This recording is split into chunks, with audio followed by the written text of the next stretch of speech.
my name is Joe. I also go by the alias Joemeister, and I'm the director of esports at Harrisburg University of Science and Technology. I think the transition was, relatively natural, to be honest. Most of my background had actually been in teaching, but that was really where I saw my career headed.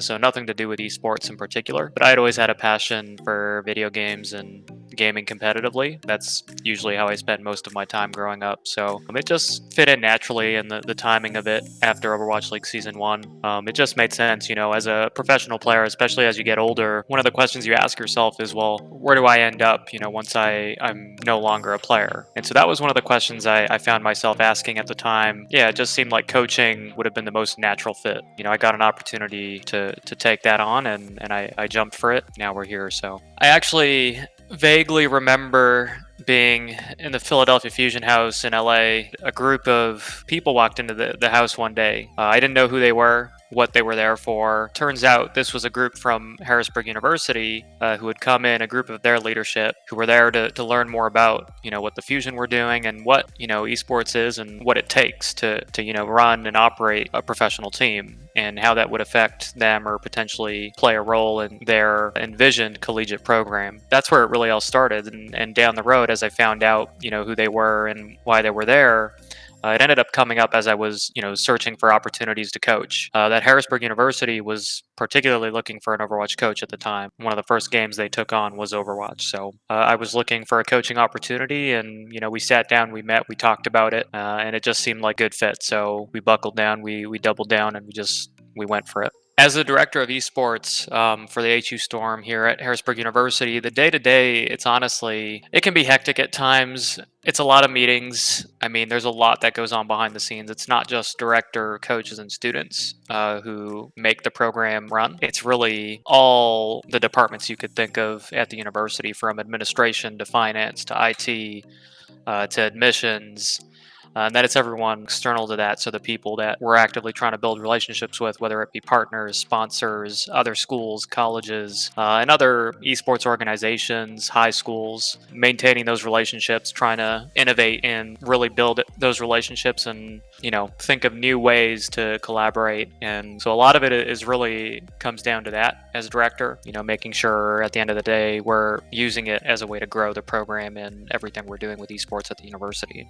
Yeah, I mean, when we're recruiting student athletes, there's an entire list of criteria that we go through as part of the recruitment process. The recruitment process itself is also layered. It starts out with an application phase, eventually goes into meetings with players, just trying to learn more about them, their education, what they're really interested in, what they're passionate about, maybe their background in esports or prior competition that they've played in or prior teams that they've played for. So there's really a lot of layers, as part of our recruitment process. And some of the things we look for the most are obviously, talent. We want to be a top program. We understand that in order to compete with other top programs, we need, some of the best talent out there. So talent plays a big role. Prior competitive experience is a great bonus. Not every student in our program has had that. Scholarship students who don't necessarily have competitive experience, but we know they have the potential. But, it does go a long way to be able to see whether or not a student has competed before. One of the other things that's really important to us in our program, is students' interest in their education. Do they have a clear idea and picture of how they see their education playing out? Where do they see themselves 4 years down the road when they graduate? A lot of it comes down to those two. I would split it up into those two. Among those two, there's various other categories and criteria that we go through before we make a final decision on recruitment.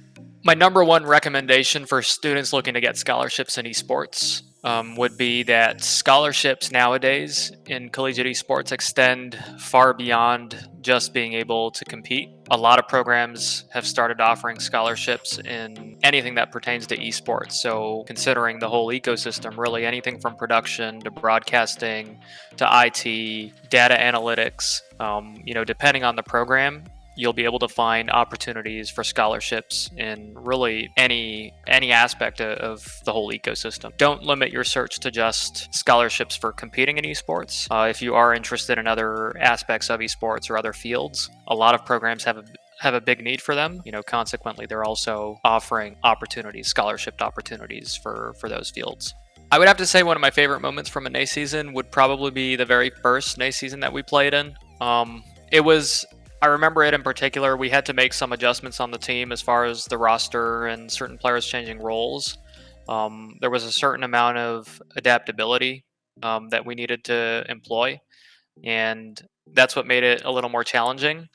Despite that, though, we were still able to win the season. For me, as the coach at the time, it really showed what our team was truly capable of. Even if we did have players who weren't necessarily on their most comfortable role, we had players who were that flexible and still able to perform at a very high level on those other roles. So that was a very telling moment for me because it meant that going into our regular season the following semester, that there's probably nothing else that could be thrown at us that would catch us off guard.